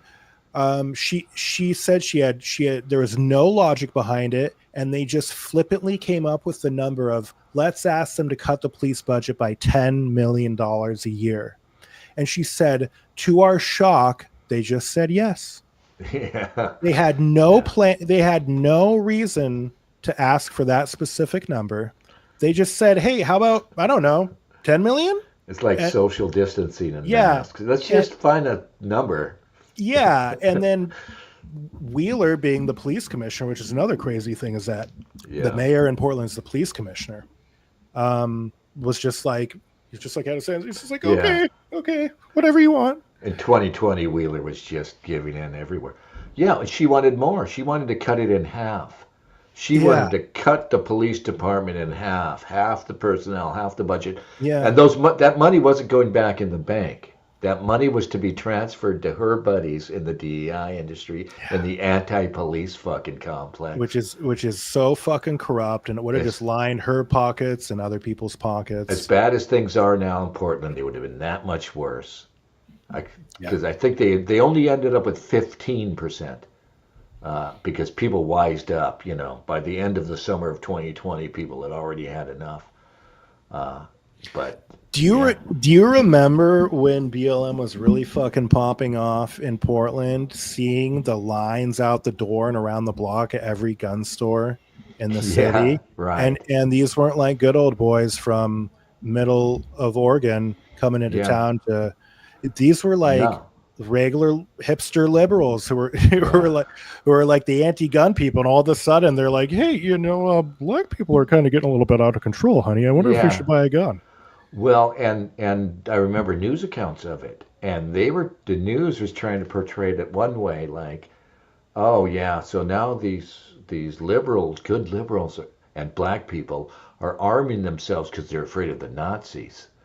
But I think everybody was just afraid of fucking chaos, right? Because it was, Yeah, no, they were certain. That was certainly strictly a reaction to black people flipping out. Yeah, they were, because, and I mean, it really reveals the true mindset of the average liberal, which is they're scared of black people too. They're just not willing to say it out loud, but they said it out loud with that line wrapped out the door, down 3 blocks. I mean, I couldn't believe it. 3 blocks down, a bunch of like scraggly looking 20, 30 something white dudes are going in to buy a gun for the household because they live near downtown and they don't really know what the blacks are up to. They don't know how this all ends. Yeah. I don't know. They passed a gun law. Did I tell you about this? I was going to buy a little 22 rifle, the Ruger, right? And I had went to the check, and I had purchased it from Cabela's, and I was going right down the wire, and it was like the day before the stupid law would have taken effect, but I think it got challenged in court and delayed anyway. I went to Cabela's. I waited in line. I go to the counter, the guy pulls my name and says, oh yeah, and he brings it out. It's the one you can break down and stuff, right? He shows it to me, I get to hold it and stuff. I'm like, yeah. He says, yeah, but we still have to go through one more thing, and I don't even know how it works, but you're on a list, and you might not walk away with your gun that day.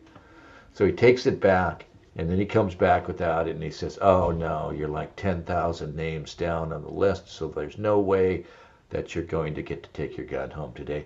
We'll have to refund your money. So I didn't get to buy it. And I think that law never actually went into effect. But weird. Yeah, it was just some bullshit. Yeah. I really wanted a 22 rifle. It just sounds like fun.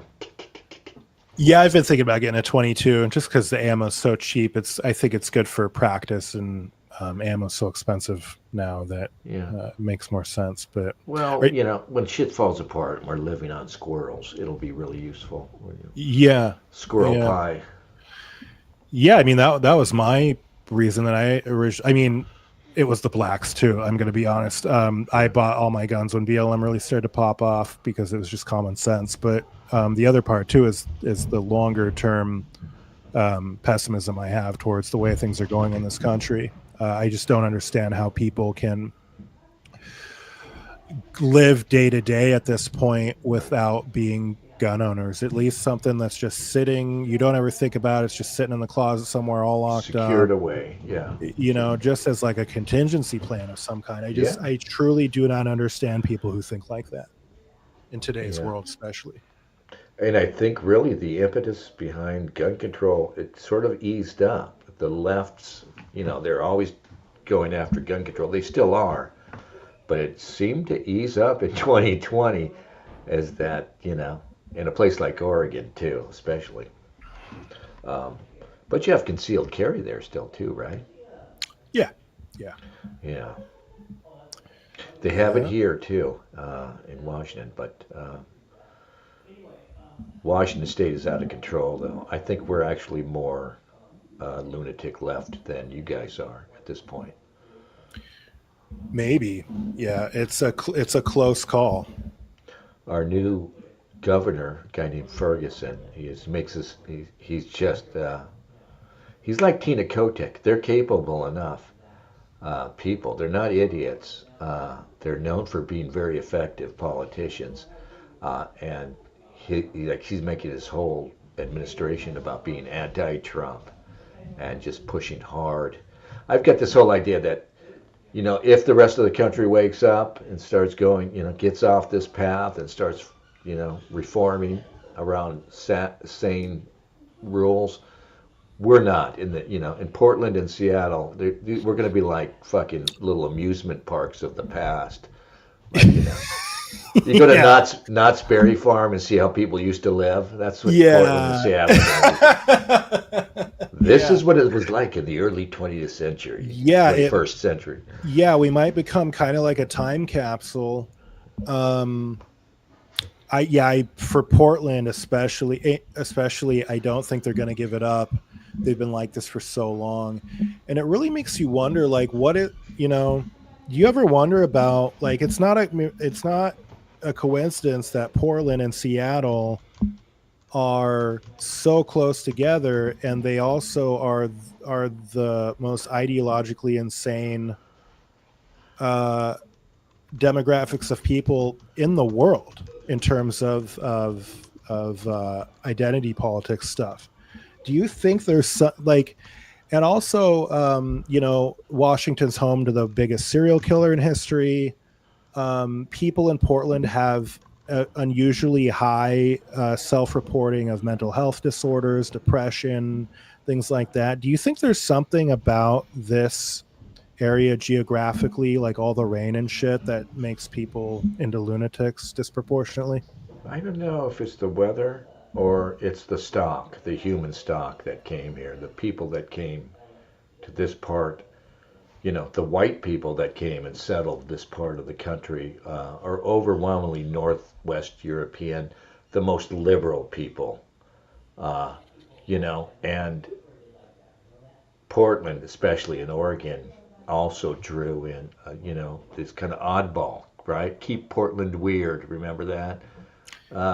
Yeah. I think, in Portland for a long time, it was very white, and it had this image of this kind of punk rock. It wasn't, nothing like now, it was left liberal, but it was more like, I don't know, anarchist, libertarian liberal, right? And I think punk rock sprinkled in there. Right, and that group of people just are defenseless, or the most defenseless against what's happening now, against the indoctrination that's happening now. But I guess the environment has to play some part in it. I wonder about that, because there's that thing they call seasonal affective disorder, and my brother had to move out of Oregon because it was depressing him so much. The rain was just constantly making him depressed, and I'm certainly not the first person to make the connection of people being totally miserable and also being extremely far left. It is an ideology that placates to misery and self-loathing and sadness and pessimism. Yeah. Like MAGA is sort of a radically optimistic right-wing, moderate to right-wing movement that still has ideas that we deserve to have a decent country to live in. And the modern left just seems to be so increasingly obsessed with just misery and mediocrity fetishizing mediocrity and misery. And I just can't help but feel like ignoring the fact that we have unusually bad weather, knowing how miserable people can be in bad weather, knowing that there's like a lot of serial killers that come from this area.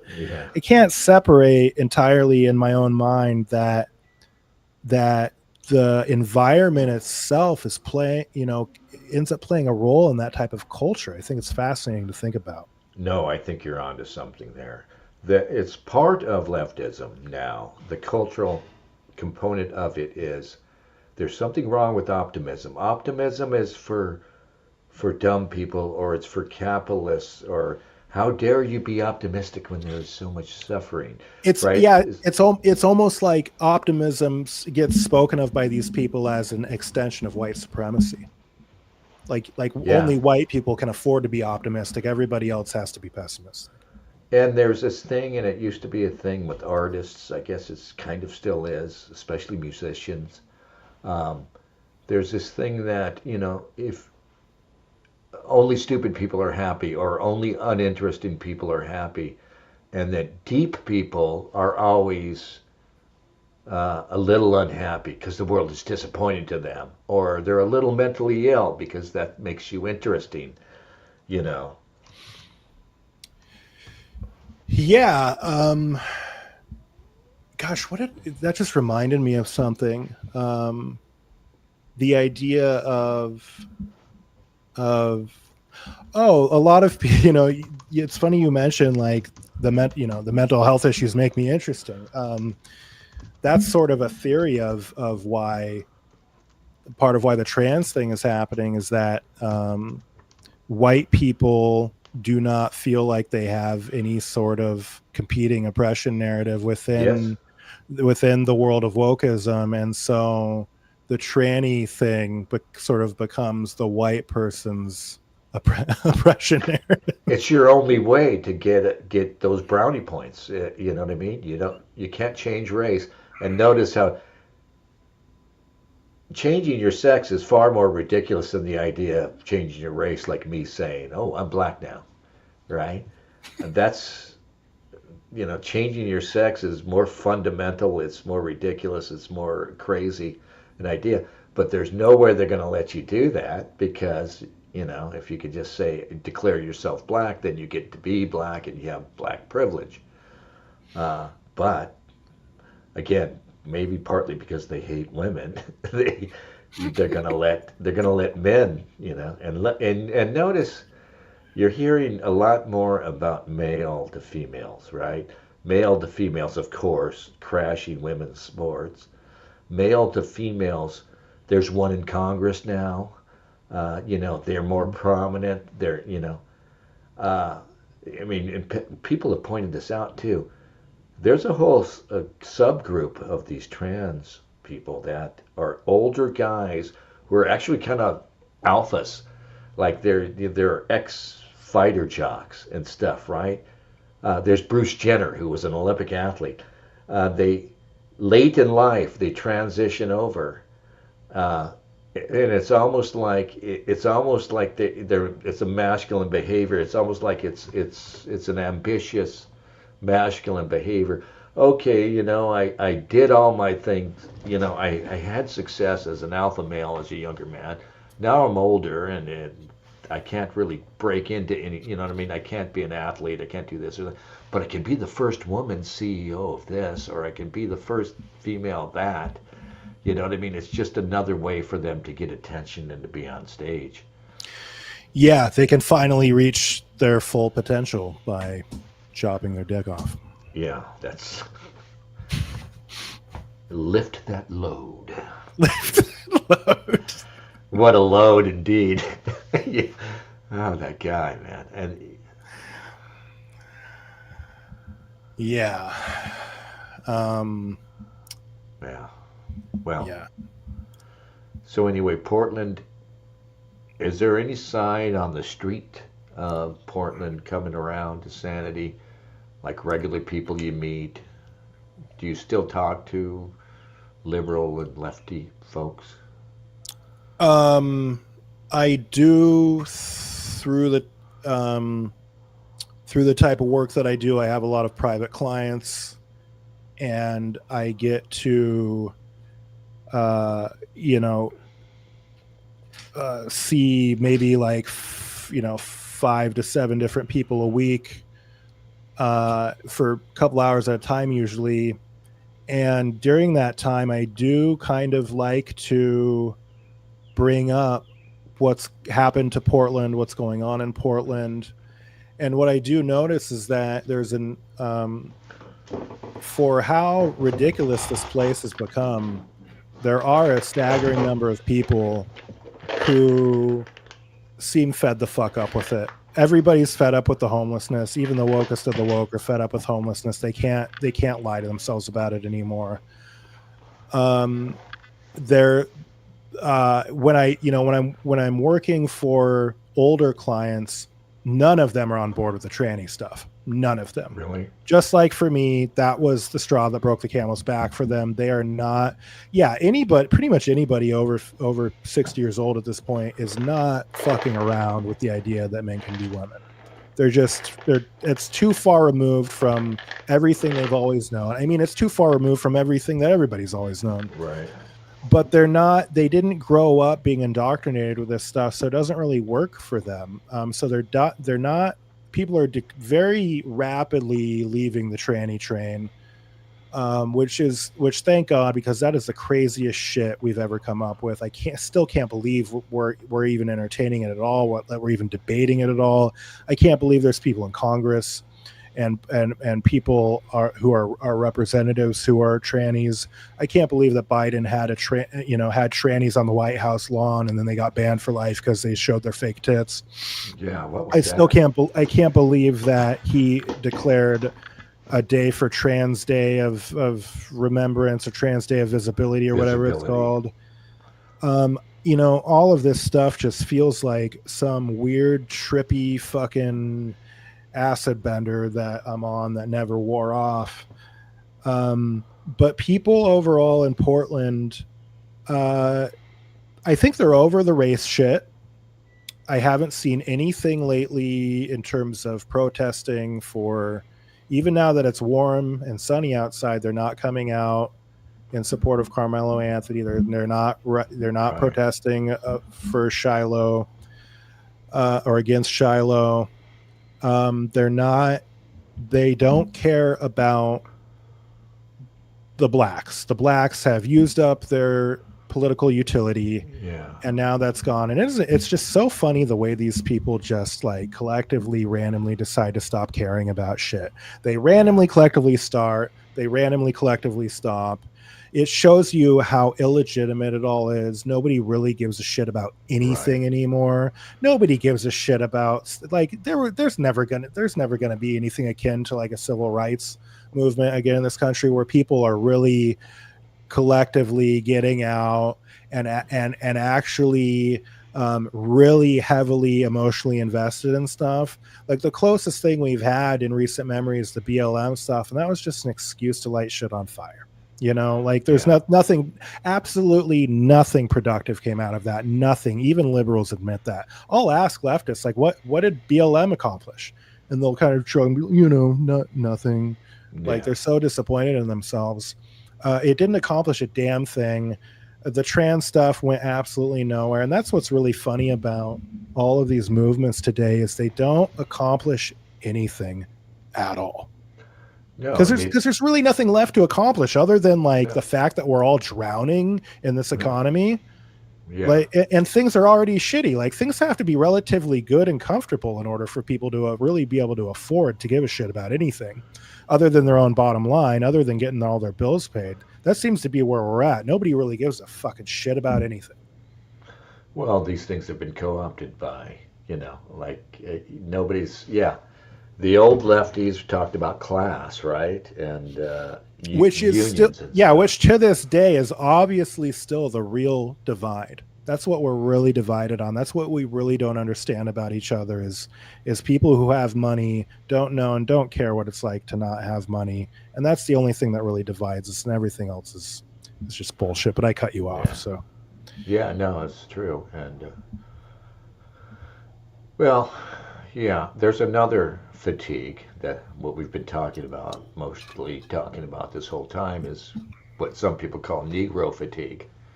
I think you're seeing that probably, and it's probably a limit at the individual level. There's really a limit to how long you can care or feign caring about something like this, and people are probably all sort of individually experiencing the end of that and collectively as well.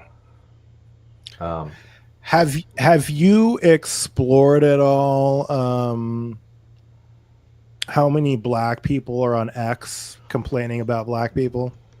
Let me see if there's something you could type in that'll bring up blacks with N fatigue. Oh, that's a thing. Definitely a thing.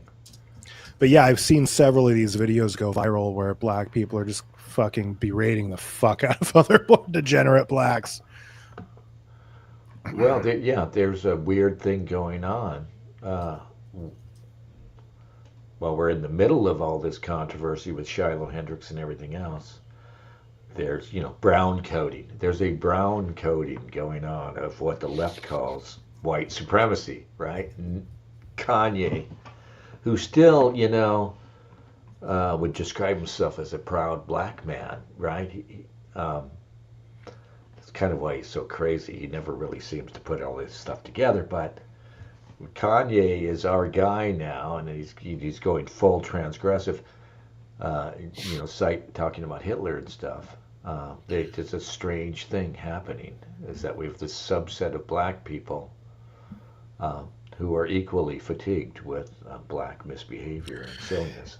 Yeah, and you and I have talked extensively about, to put it bluntly, like, what are we going to do about the blacks?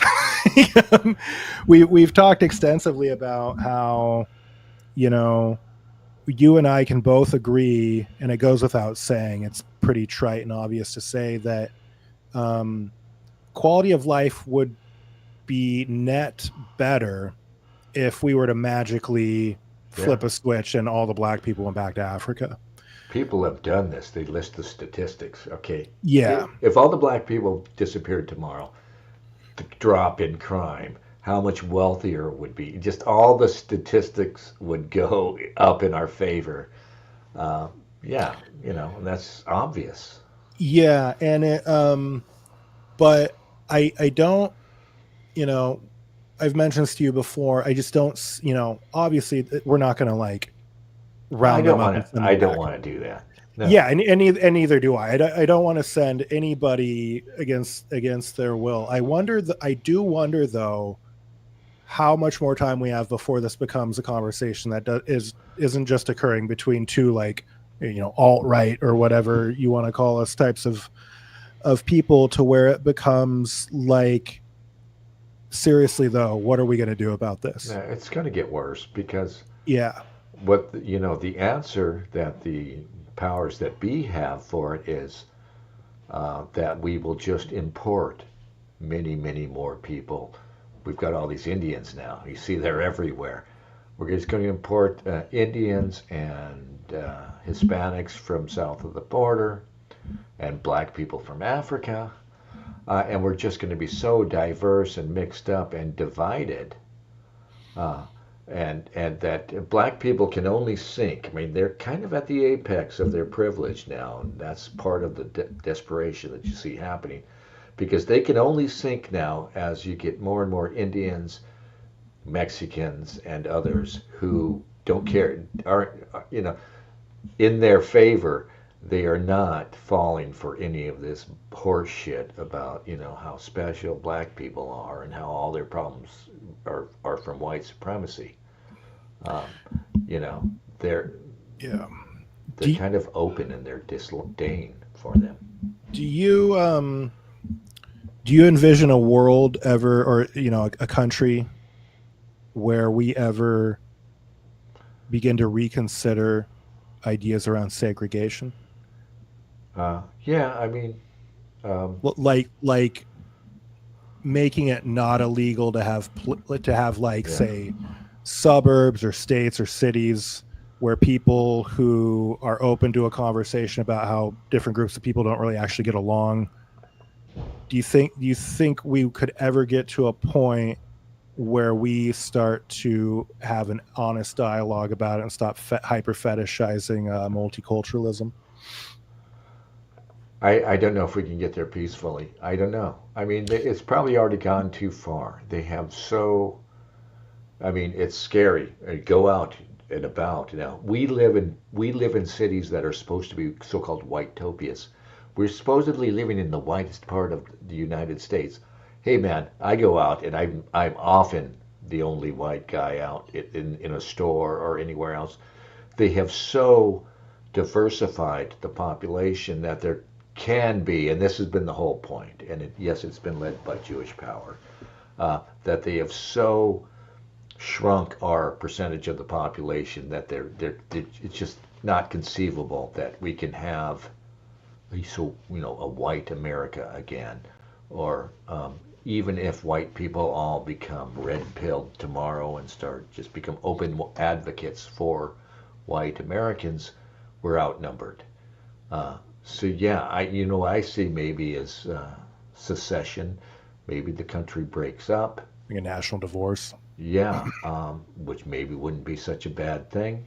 Um, and Yeah, who knows? Maybe this Northwest could become the White-topia if we just bang these idiot lefty friends of ours over the head enough with the truth. Maybe they'll turn on a dime. Maybe as fervent as they are in their stupid ideas, we just got to get them turned around and get their dumb, bullheaded fucking behavior working in our favor. Yeah. And on that note, and to sort of, bring this full circle again, what really needs to happen for our just devastatingly far left people that we know in our lives to have some sense knocked into them is, we need to abolish white guilt. Yeah.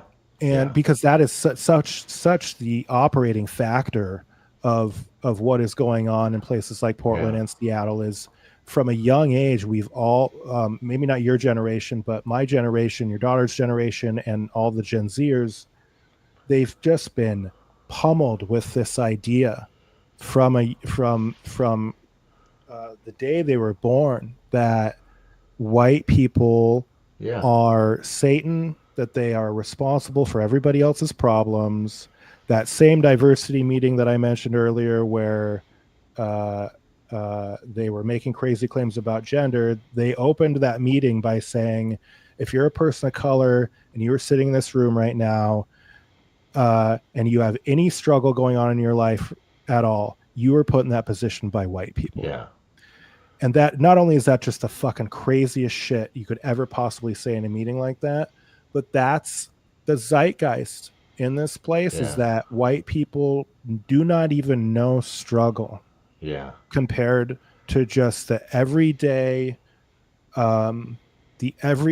black experience, the everyday brown experience, the everyday transgender experience. We do not even know what the word struggle means. The poorest white person doesn't have the same struggle as fat ass Oprah Winfrey billionaire. Yeah. Or the Obamas. Yeah. Yeah. And they still, even Obama as president, was in this way disadvantaged against you because, it's just idiotic.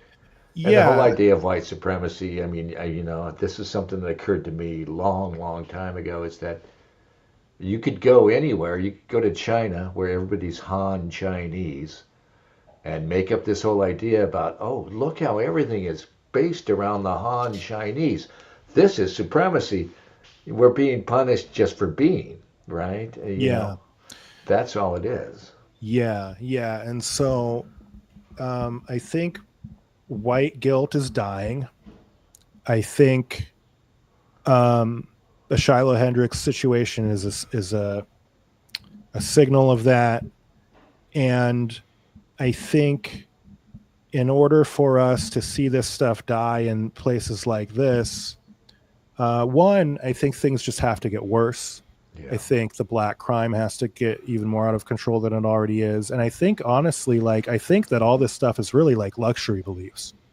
Yeah. That people really only care about them when they can afford to care about them. And when the struggle gets so bad for people who look like you and look like me, nobody's going to give a flying fuck about the fake race, the fake fucking tranny bullshit at all. This stuff is the byproduct of an incredibly successful society, successful beyond our wildest dreams. And I think it all dies once shit really hits the fucking fan. And that economic time, that economic crisis is right there. Yes. It's all coming together, man. It's surplus. This is what I'm saying. Like, it just feels like, like something right here, right now is happening. Yeah. Not just Carmelo, not just Shiloh, not just the farce that turned out to be BLM, but the economy itself. Like, people literally can't afford to go out and protest anymore because they got to go do their Uber Eats side hustle to make fucking rent this month. buying Uber Eats on payments, right? Did you see this? That's happening, and these assholes are still want to talk about white privilege. Yeah. So once that surplus wealth and time goes away, you'll see even Portlanders are like they won't have time for this nonsense. I think they already don't. Like you said, they're not on the streets right now, right? At all. They're not. Yeah, I mean, I think they did like a Palestine thing recently, like a week ago, maybe. Yeah. But even that whole thing seems to be dying down. They're getting bored with it. No, I kind of agree with them on Palestine. Palestine's getting screwed over. I mean, I agree with it too. The sentiment, I agree with their sentiment. Generally, I don't agree with them causing $2 million in damage to PSU's library, but because $2 million. And then Riley Gaines was just in your neck of the woods the other day, and they caused $1 million of damage to the library at WSU. They had a new engineering department they just built, and the idiots went in there and just started breaking shit. Yeah, and this is like I am just like 0% down with stuff like that. This is not how we do things here. Not in America. Not as white people. We don't break things when we don't get our way. Yeah, it's just such trashy, and just ghetto trash. But and it doesn't do anything. Whatever progress we're making against this other Israel fatigue, I think, is going hand in hand with the black fatigue. People are tired of this. Oh, Israel, this Israel, right? All these fucking politicians talking about Israel, waving the flag. Dave Portnoy, there's another fucking case. Yeah, fuck right. That degenerate asshole. Yeah, we're tired of it. We just, yeah, so good things are happening. I mean, they're bad things, and that's good. I guess they're bad things are happening, all these awful things, but they're waking people up. They're necessary. It's really the only way to get there. I think regular, even leftists are starting to just get. There is black fatigue, but it's also just like caring about other people's problems fatigue. And the slow drip realization that nobody gives a fuck about your problems. Nobody gives a fuck about white people, dude. Are you kidding me? White people don't even care about white people anymore. Yeah, no, they're still they still wear their self-hatred as a badge, right? Yeah. They and I don't think that the average leftist is ever going to like racialize the lack of caring about other people's problems. I think they're gonna explain it away in their own heads as just like, I mean, I don't even think they're going to explain it to themselves how their ideology has shifted. Like when my ideology shifted, I had to have a humiliating conversation with myself internally about how I got all this stuff wrong. Right. But I don't think that these people, the average leftist, is going to do that. People aren't ready for it. I mean, they're invested. Yeah, I think you said it's humiliating. You got to sit there and think, I've been dead wrong about a bunch of things, and I've got to change my life. Nobody wants to do that, Yeah. I mean, you can't blame people for not wanting to admit to themselves that they were ridiculously wrong about their entire worldview. But I think people are just quietly going to fade out of the protest syndicate, out of the outrage mob. And you're going to see these events getting smaller and smaller and smaller.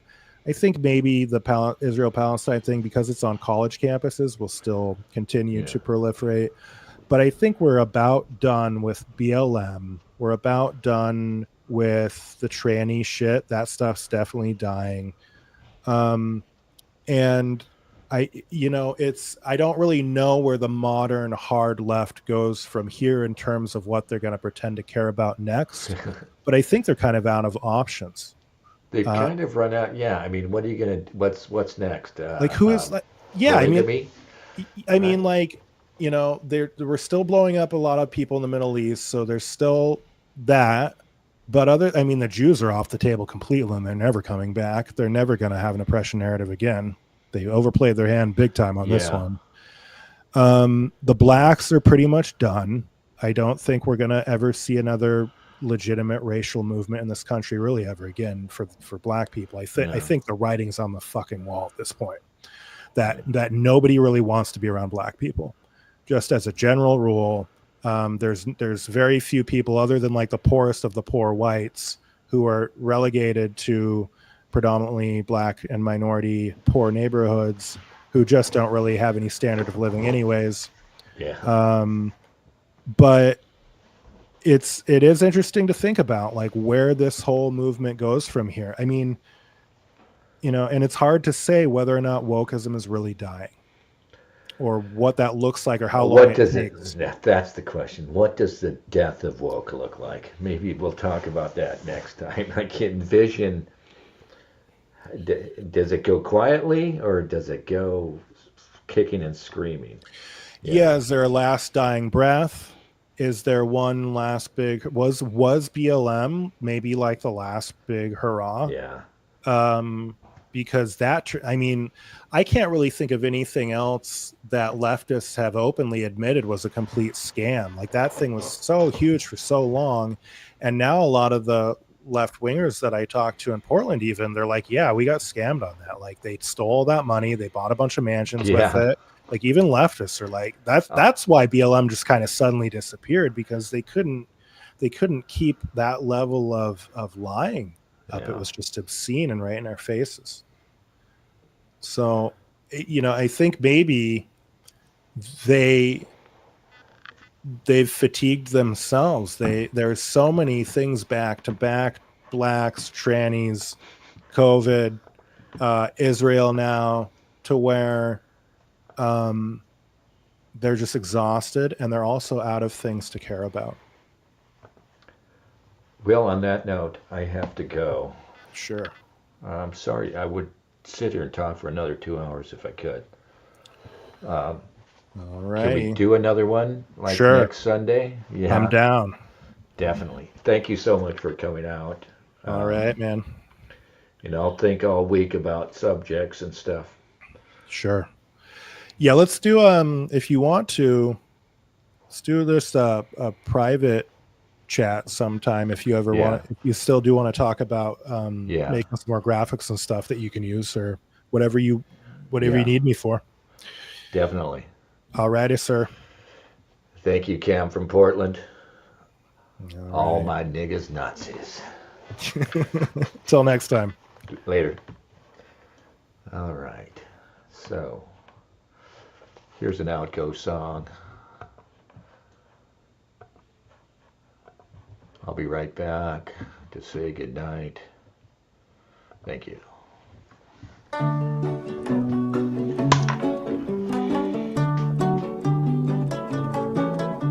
Come wind, come rain, we're off again. Our muddy boots plod down the lane. The snow has snowed, now the grass has grown, and it's time that we were on the road. The mare is shod, the miles untrod between us and the land of God. We're on our way, and every day is another 10 miles and an apple of hay. Hey ho, the wind and the rain, it's another 10 miles and a bucket of grain. La la, la la la la da da da da da da da. Come wind, come rain, we're off again. Our muddy boots plod down the lane. The snow has snowed, the grass has grown, and it's time that we were on the road. Hey ho, the wind and the rain, the passers by wave their arms and grin. La la, la la la la la la la la da da da da da da.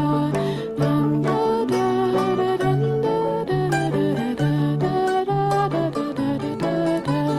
La la la la la la la la da da da da da da da da.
Thank you all.